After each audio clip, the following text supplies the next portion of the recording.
Ce mois-ci, nous aborderons l'équipement des futures salles d'opération sous deux angles. L'équipement de base avec la société Mackay Geting et l'équipement électrique et d'aération avec Frédéric Francotte, architecte au CHC. Donc notre spécialité concerne tout ce qui est équipement des quartiers opératoires et également l'infection control, donc tout ce qui est stérilisation du matériel médical. Donc nous sommes dans le futur quartier opératoire du CHC qui compte 16 salles d'opération, 12 comme celle-ci et 4 plus grandes dans une phase ultérieure. Donc ici on a une salle qui fait à peu près 6 mètres sur 7 avec un doublage plomb pour tout ce qui est radio. Et nous avons déjà installé la structure sur laquelle on viendra fixer les panneaux. On commence avec, vous voyez ici en bas, une plinthe de 10 cm de haut, sur laquelle on a un premier panneau d'1 mètre, et puis on a un bandeau technique qui fait 200 mm dans lequel on pourra intégrer toutes les prises, les fluides, etc. Et puis on a un panneau de 1,70 m pour arriver au faux plafond de 3 mètres, qui est une hauteur tout à fait standard en salle d'opération. Alors, la particularité de notre système, c'est qu'il est modulaire. C'est-à-dire que plutôt que d'avoir un système classique avec des panneaux de type Trespa ou des cloisons en plâtre, ce sont des cloisons en acier inoxydable thermolaqué avec un doublage de plâtre, donc de bonne qualité au niveau acoustique, mais qui ont la particularité d'être démontables sans faire de poussière. C'est-à-dire que si un jour on doit rajouter un écran dans un mur, si on doit rajouter des prises de réseau ou peu importe, eh bien il suffit de retirer le joint, de dévisser le panneau, de faire les connexions et de refermer le panneau. Ça veut dire que si, le jour où on doit intervenir dans l'hôpital, parce qu'un hôpital est construit pour au moins 30 ans, donc on sait qu'il y aura des modifications à apporter sur la durée de vie, eh bien ça implique qu'on va immobiliser le quartier très peu de temps et on sait qu'une salle qui est immobilisée sur une journée, ça a un coût astronomique. Ce qui est important aussi, c'est que ces panneaux, on peut les thermolaquer dans la couleur qu'on désire et donc on peut aussi y imprimer des photos en très haute résolution pour rendre l'endroit plus sympathique et beaucoup moins froid qu'on pourrait l'avoir si on avait un ensemble totalement blanc. On a d'ailleurs des photos qui seront réalisées express pour le Molégien. Donc voilà une étape importante pour nous, c'est le traçage. Donc en fait on va reproduire l'ensemble du plan directement sur le sol en béton. Donc on va tout mesurer au ruban, tracer au cordeau et puis de relever les niveaux pour que tout soit parfaitement aligné. La tolérance du béton est de quelques millimètres. Nous ici, on n'a pas un seul millimètre de différence, donc on a un système qui est parfaitement orthogonal. Donc actuellement, nous avons reçu le lot 4A, donc qui concerne tout ce qui est l'équipement du quartier opératoire et plus précisément tout ce qui concerne les cloisons et les faux plafonds pour l'ensemble du quartier, les portes également et les revêtements de sol. Nous sommes dans le futur bloc opératoire et vous assistez ici à une opération qui pourrait sembler anodine mais qui est significative dans les nouvelles salles d'opération puisqu'en fait on va mettre en place le plafond pulsant. C'est le système par lequel on va garantir la propreté de l'air sur le patient. Vous avez ici un réseau donc, de sous-structures qui est ici en dessous qui va nous permettre de recevoir les filtres.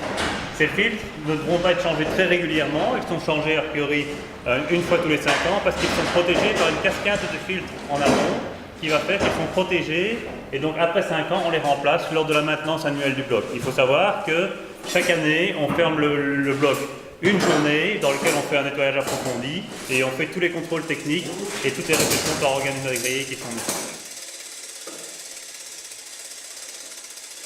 Et donc on va monter ce plafond ici autour des chaises et en fait quand il sera en service, il y aura un système de piston d'air qui va en fait pulser un air propre sur le patient et on reprendra dans les coins de la salle l'air sale. C'est ainsi qu'on garantit la stérilité du champ opératoire et donc vous voyez tous ces grands gainages, c'est à la destination de la ventilation.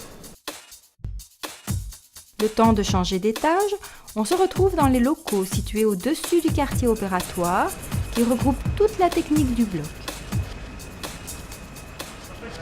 Vous êtes au niveau des groupes qui sont reliés aux salles d'opération qu'on a vues tout à l'heure.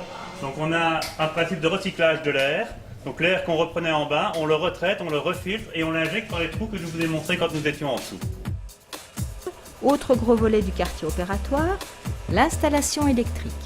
Voilà Eric, tableau 132-11. C'est celui qui va en haut pour les 220, tableau HVAC. On démarre de la cellule extérieure, donc cabine haute tension. On passe par ce gros disjoncteur-ci, qui est en 15 000. On rentre dans les transfos qui sont là devant vous. Une fois qu'on est dans les transfos, on bascule dans les millibars qui sont juste au-dessus.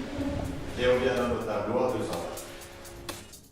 Tout à l'heure, nous étions au niveau plus 2, donc juste au-dessus des salles où nous sommes ici actuellement. Vous avez là au-dessus les trous dans la dalle de béton. C'est en fait la liaison vers le local technique où seront installés les tableaux électriques.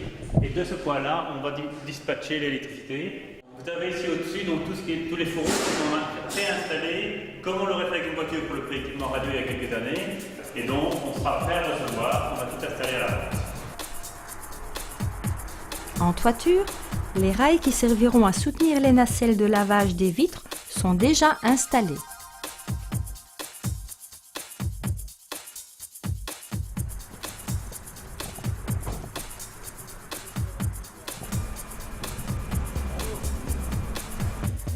Le bas des murs du bâtiment médico-technique est couvert d'un crépi de finition.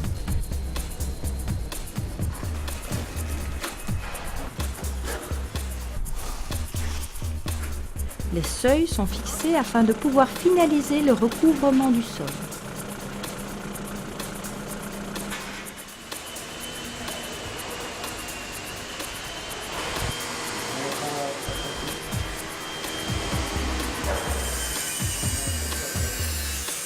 Dans l'atrium et les 2 rues intérieures, les encadrements des fenêtres sont posés.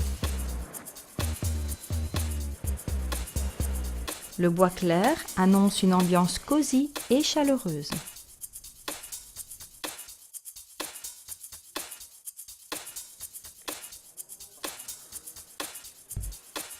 Ici, ce sont des prototypes de revêtements intérieurs acoustiques qui sont testés.